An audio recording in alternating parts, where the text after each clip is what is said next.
There are some mistakes that I see new songwriters making over and over and over again. Even if you're a more experienced songwriter, it can still be easy to fall into some of these traps. So we're going to talk about 7 different mistakes that I see new songwriters fall into really often, and we're going to talk about the solution to all 7 of them as well. We're going to talk about it right now.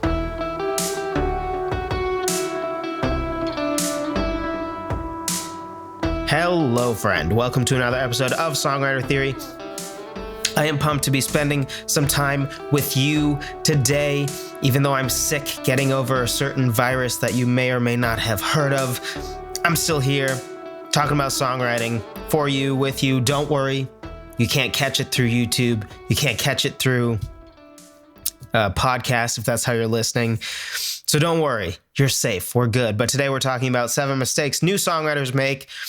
And like I said in the intro, look, these are mistakes that even more seasoned songwriters can make and often do make. So this will be useful to you whether you're a brand new songwriter or even if you've been songwriting for a while, just to sort of make sure that you're not making these 7 mistakes. We're also going to talk about the solution to each of these 7 mistakes.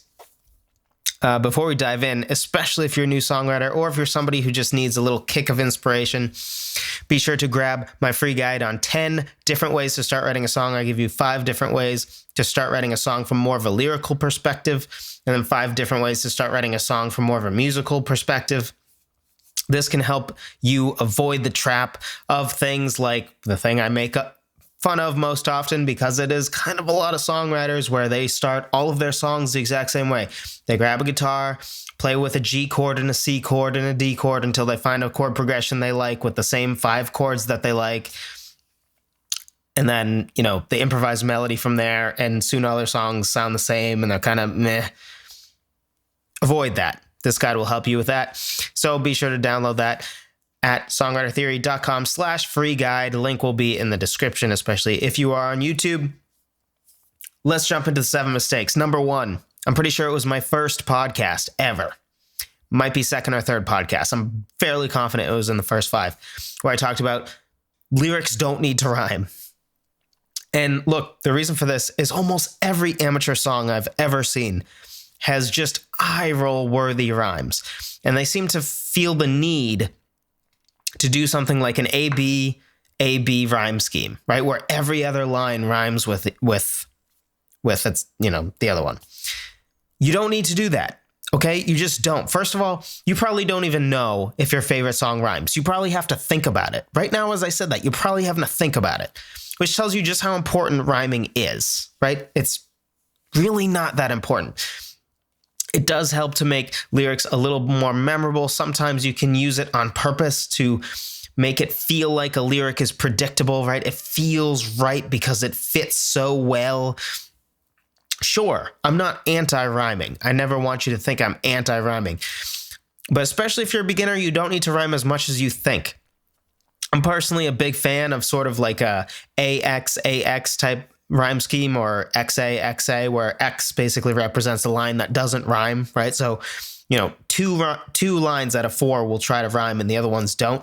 I think that that's a nice balance to aim for. Generally speaking, aiming for more, especially for the whole song, it gets kind of tiresome.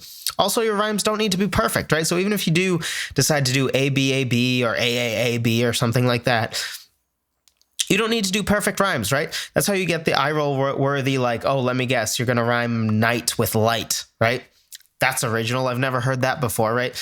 You can use less perfect rhymes, words that don't quite rhyme perfectly. That way it sounds just a little bit less predictable. So look, the solution, don't force rhymes.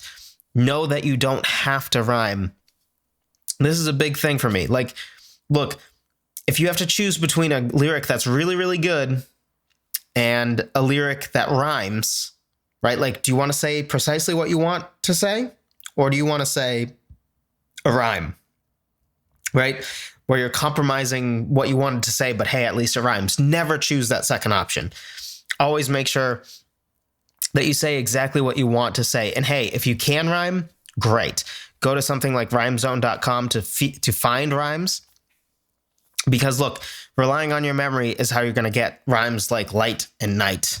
and white, and just the most like eye roll worthy stuff. That's like, I've never heard that before. Oh no, I said white. That's not really a perfect rhyme, but well, actually, no, it is. Anyway, rhymezone.com, your friend. Moving on. Number 2, song doesn't have a single key. This is inspired by the first full song I ever wrote.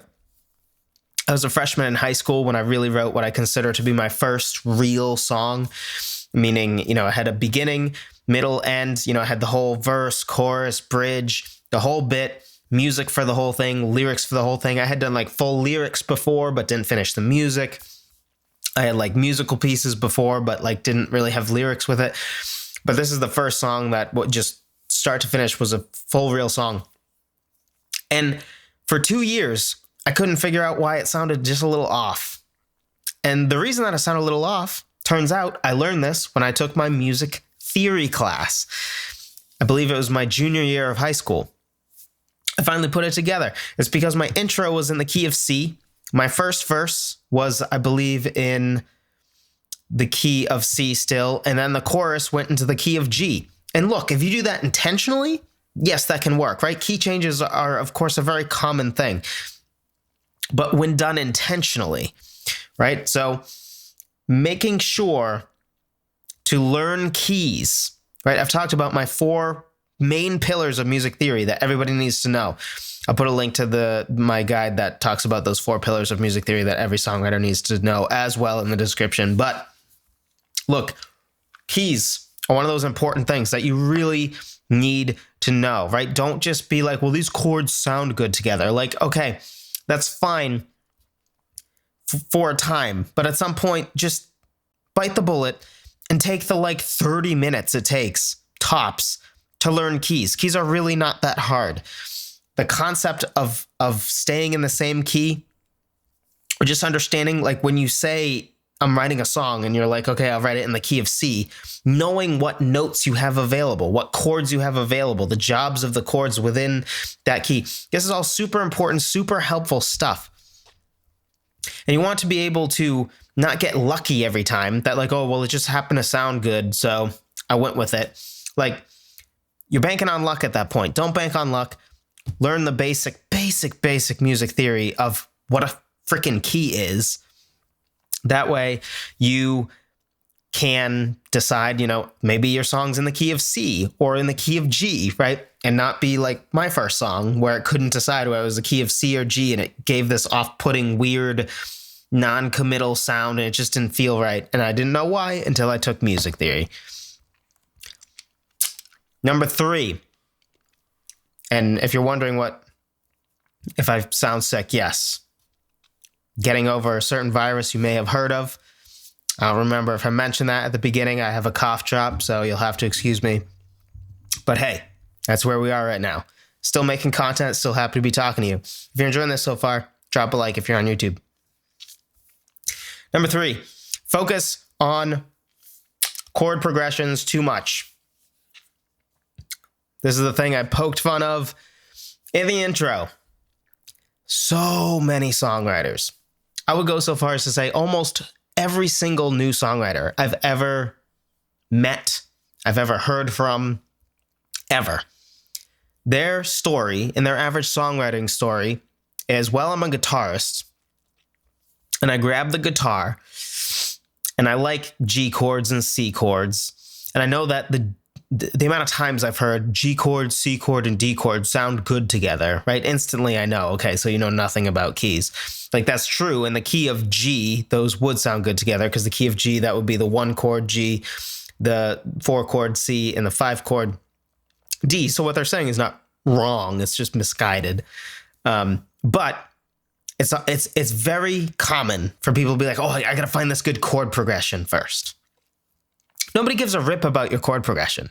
Okay, like if you think of the songs that you know and love, you probably don't even know the chord progression. You probably couldn't even hum the chord progression. You might be able to hum the bass line. I'm sure you can hum the melody. You probably can recite the lyrics. The chord progression, you probably have no idea. The only time I ever notice, even as a songwriter who pays attention to these things, generally speaking, unless I'm going out of my way to try to notice the chord progression. The only time I notice the chord progression is when it's a 1, 5, 6, 4, because I'm rolling my eyes because I'm like, oh, for the billionth time, right? And there's that Axis of Awesome song that makes fun of that chord progression, right? So I hear that one just because it's so significant to me at this point, is like, ugh, of course, again. But that's the only time I notice chord progressions, right? You notice melodies.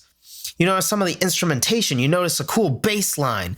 You notice a piano riff that's interesting, or, a guitar hook. Those are all the things you notice in a song. Those things are much more important than the chord progression. You can make a really, really interesting song out of a very boring chord progression, right? I've built a whole song that builds and breaks and I thought was really interesting out of 2 chords.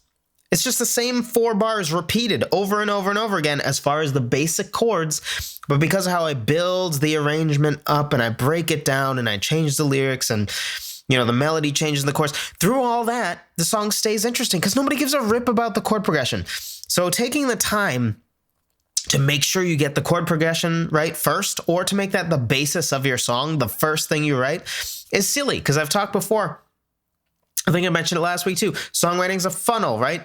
The more choices you make in your songwriting journey, whether that be chord progression, beats per minute, right, the tempo, the, syllables per line, the melody, all of these choices limit your creative options as you go. So once you commit to a chord progression, which we've kind of established is one of the least important parts of a song, as far as the things that stick out that people remember, like versus melody or lyrics, for example. So if it's not that important, maybe we should decide it later, after we've already gotten the lyrics down, or after we've already gotten the melody down, or the guitar hook down, right? Write those more interesting, more important parts first. You can figure out what chords would work to supplement that later. So I compare it to camera work in a movie, right? You know who notices camera work in a movie? Either A, people who are videographers, right? Because they're into that thing. But the rest of us don't notice camera angles and stuff unless they're exceptionally good or interesting. But generally speaking, you're not... You know how many times I've seen the Star Wars movies? I couldn't tell you a thing about how George Lucas uses camera angles. No idea. I don't care. You know what I care about? The story. I care about the different plot points. That's what I care about, the characters. But I don't even notice the camera angles. And that's how most people are going to be with your chord progressions. They're not going to notice that stuff. They do notice your melodies, your lyrics, stuff like that.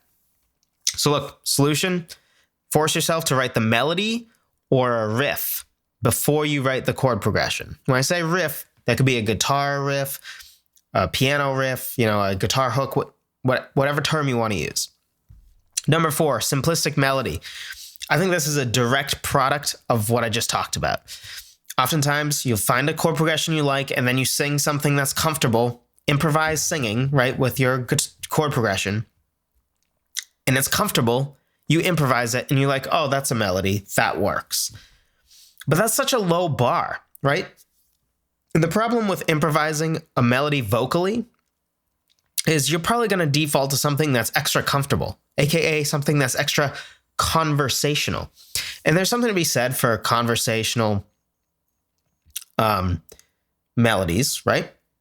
They can be very good. They can be very interesting if done well. They can fit the song perfectly for a time anyway. But we don't want all of our melodies to just be conversational, right? Sometimes they need to add intrigue by having jumps and leaps in different pitch ranges, right? If we sing all our melodies just right in our comfort range and always go up by one note and down by one note, and we never leap up a fifth or whatever, which isn't conversational, right? Usually, if you're improvising a melody with your voice while you're strumming your guitar, you're probably not going to improvise a melody where you jump up a sixth, right? Or say pulling Over the Rainbow, right? There's the over, that's an octave leap, right? When you're just singing along, improvising, unless you're a really good vocalist, probably you're going to lean more towards the lazier, more conversational melodies, which again, can be fine. But look, get out of your comfort zone. I was going to say comfort shell. That's not what I want to say. I guess it sort of works, but don't settle on comfortable. This is why I'm a big fan of writing melodies with the instrument you're best at. In my case, piano. Also with piano, it's very easy to visualize. Like I can visualize C to G. Well, that's a big leap. That should be interesting. I can visualize things like that. Whereas vocally, unless you have perfect pitch, you can't really visualize your voice, right? You're just sort of improvising noises that sound good. Whereas with a piano, you can actually look at the notes. You can physically see the notes. So I think that's very helpful. Number 5, subtle difference between the verse and the chorus. The amount of times where it's like, was that the chorus? If somebody has to ask, was that the chorus? It's probably not a good chorus. And I think there's a few reasons for this. One is exactly the same thing that I was just talking about. If you're staying in your comfort range while you're improvising your vocal melody in your verse, guess what? You might do that in the chorus too. And soon your chorus and verse might have the same chord progression because you just found one chord progression you liked. And on top of that, they might be in a similar vocal range and the melody doesn't change that much, right? When really you should probably have a different chord progression. A, doesn't have to, but probably. And B, you definitely, this is much more important, you probably want to be in a different pitch range, or at least the melody needs to be significantly different. So here's your solution. Force yourself, wherever your verse ends note-wise, right? Let's say you're at like a G4. Force yourself in the chorus to go up a fifth or something like that. Just pick a number that's like clearly like this is higher than I've sung in the verses. Force yourself to do that. That right there will automatically make your chorus more interesting. It will help make it pop. It will help to avoid the horrible, like, we're 2.5 minutes in and, oh, I guess that's the chorus because I've heard this part before, but I never would have realized that was the chorus based on how exciting it was. That's something that we definitely want to avoid. Number 6, cough drop delayed. Delayed me talking there. I'm not used to talking about the cough drop. It's probably the first time I've had a cough drop in like years, maybe. But anyway, number 6, utilizing the exact same verse, chorus, bridge, chorus formula. Look, this is maybe one of the less important ones that we're pointing out here. You could easily be a great songwriter who literally never does anything outside of verse, chorus, bridge, chorus. Really, you could. But it can get stale after a while, both as a writer and from the standpoint of it's limiting, right? It limits your story to follow certain beats, right? Because you're starting with story always, probably the verse, right? And then the chorus is your theme, and then you continue the story with the second verse, and the chorus brings your theme back.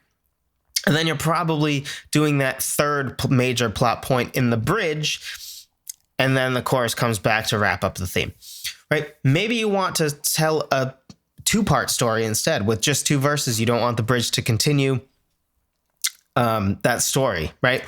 Technically, you could fit that into that formula too, right? Where the bridge is maybe a little more thematic like the chorus. But you may need 3 verses, right? Maybe your song doesn't really fit a bridge. Maybe you want a finale at the end, what I call a finale. Somebody pointed out in the comments a few weeks back, you could call it a coda. I don't love that just because, first of all, you're right. You're right. The reason I don't call it that, though, is when I think of a coda, I think of like the coda in like a sheet of music where often, you know, that's just that little section that the last time you play through, it's like, oh, skip to this little section so that we can end on a 1 chord or whatever. And yes, I know technically it can be a whole movement, right? I think Bach or one of them has like a 20-minute coda. I get that, but I don't really think of it that way, which is why I call it finale. Moral of the story, though, long story short, a finale is like a section of the song that hasn't been played before. It's not the same as your bridge or your chorus or anything like that. And you play it once at the very end of the song and then it's done. I like to use it as a way to be like, you thought the chorus was the highlight of the song, but or the main theme of the song, but then I gave you an even cooler part at the end, blew your mind with it, and then the song's over. I don't even give it to you a second time, so it makes you want to listen to it again. I'm a big fan of that personally. But hey, look, experiment with different song structures, right? Maybe just have verses, don't have choruses at all. Maybe put the chorus at the beginning of the song. Experiment with different formulas. And hey, it allows you to tell different types of stories. And it really just can be another interesting tool in your songwriting toolbox to help you write more interesting, different songs than you otherwise would. So pick a new solution, in case it's not clear what I'm trying to say. Pick a new formula, right? Force yourself, I don't care what it is, but force yourself not to do verse, chorus, bridge, chorus. Just force yourself not to. I'm not saying never or not to do it again. I'm saying just for one song. Force yourself out of that. See what happens. Lastly, number 7, final one, uninspired lyrics. I talked about this a few weeks back when I talked about why it is I think often great musicians are terrible songwriters. And there was a lot more to that podcast. Go back, check that out back in that video as well. But one of the things is that usually the story of a songwriter is they were a musician that are like, well, I kind of want to write my own music now. And even in that sentence, you can hear it, right? I want to write my own music, right? Music doesn't necessarily have words. Songs usually do. You know, depends on your definition of song, blah, blah, blah. We won't get into that. But the point is that it's not usually poets that decide, oh, I want to put my poems to music, so I'm going to learn music and I'm going to learn how to play an instrument. I'm going to learn how to sing. That's not usually the direction that people go. They're a musician first and foremost, and then they decide to add songwriting. But somebody who's a good musician is not necessarily a good lyricist. In fact, if you look at the lyrics out there today, on average, I would say it's pretty obvious that they often are not one and the same, as your average lyric is frankly not good. Unless we're talking about pop songwriting, then it is straight up embarrassingly bad. There we go. For those of you who have listened and watched for a while, there's the obligatory Joseph must make fun of pop at least once per episode. I haven't mentioned Taylor Swift, though. So, well, here it is. She's so overrated. She's not that good. Just saying. Anyway, so uninspired lyrics often come from, look, you're writing music, you have this melody you find interesting, right? Going back to that quintessential picture of songwriting, right? You grabbed your guitar, found a chord progression you like, you have a melody that you improvised with your, just singing, humming along with the chord progression. And now you're like, ooh, I'm so close to a finished song. Let me just throw the lyrics together, right? Because you feel like you're so close.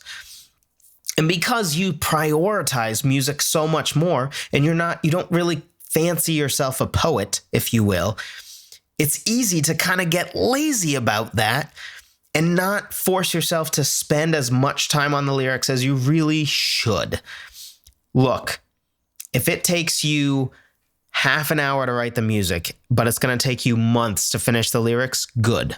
That's fine. Lyrics are a very important part of the song, okay? Like, however long it takes you to get it right, be willing to take the time. Right? Lyrics are a good portion of whether a song is good or not. It is. Whether or not you care for lyrics is irrelevant to this. You can think that they're not important, but they are, because it's what the song is about. Right? That's like saying, oh, the script of a movie is not important. The dialogue isn't important. It's just the plot that's important. Who cares about the dialogue? That's ridiculous, right? Of course the dialogue matters. Everybody would have loved the prequels from day one if it wasn't for the dialogue mattering, okay? So, look, here's a solution. Be willing to spend more time on lyrics. You have to start to fancy yourself a poet. You just do, because you are now. If you're a songwriter, you're a lyricist, and therefore you are a poet. So take pride in your lyrics, okay? And here's the good news. I think that if you just put decent effort into your lyrics, if you even slightly pride yourself on lyrics, you can easily be above average relative to other songwriters at lyrics, because the bar is so low. In my opinion, it's so low. I mean, just look at what's on. I mean, so low, right? It's not necessarily going to be easy to write above average melodies. There's lots of good melody writers out there, right? There's lots of great melodies out there. Chord progressions, there's only so much creativity, and nobody cares about your chord progressions. So you're certainly not going to be known for like, oh, they have interesting chord progressions though. Yes, of course, there's exceptions, but generally speaking, probably not going to happen either.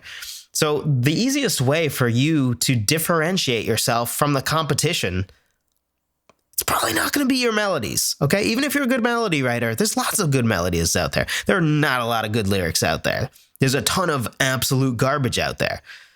I mean, literally, you can't make this up. I believe it's Pitchfork, which apparently is a piece of garbage. I didn't know that, but now I know that. Pitchfork apparently called WAP its #1 song of the year, like best song of the year. Like not best on the charts. Like they actually said this is the best song of the year. That song is trash in every possible way. I mean, it's embarrassing. The fact that it's not meant as a comedy song is embarrassing. If it was a comedy song, I'd be like, oh, okay, I get it. It's a little dirty for my taste, but I guess I see the humor in it. But like, no, it's just like they're not singing it ironically. Like they're serious. These people think that song's meant to be serious. So I guess it is apparently meant to be. It's garbage. It's absolute garbage. So, like this is not a hard line to beat, people. It's just not. So there are your 7 mistakes new songwriters make. Hopefully you found this helpful. If you did, be sure to drop a like. If you are on YouTube, also be sure to subscribe. I have these coming out every single week. We talk about songwriting every week. And hey, if you've been listening via podcast for a while and you still haven't left me an iTunes review, what are you waiting for? What are you waiting for? Those help me out. Those help other people find the podcast, which is, of course, very important. And, of course, if you're on YouTube, hey, if you have a friend that you think would enjoy this, throw them this link. That way I can talk to them too, and we can have a good conversation. Be sure to let me know in the comments which of these 7 mistakes resonate with you the most, whether it's a mistake that you see other beginner songwriters messing up on or making, or if the scenario is, ooh, Joseph, I thought you were talking straight to me with that mistake, because that is a mistake that I know I make all the time. Let me know which one it is. I'm very curious. There's no shame in it. We all made these mistakes at some point. We all still make these mistakes, right? From one time to another. Apparently I forget how to do English now, but you know what I'm saying? We all make these mistakes. There's no shame in this. Hopefully we are all trying to build each other up to become better songwriters. I'm not pretending like I am the perfect songwriter by teaching. I am simply teaching what I know and what I've learned. And hey, hopefully it helps you. If it does help you, again, if you haven't, drop a like. Otherwise, I will talk to you next time. Thanks for spending time with me. Have a good week, everybody.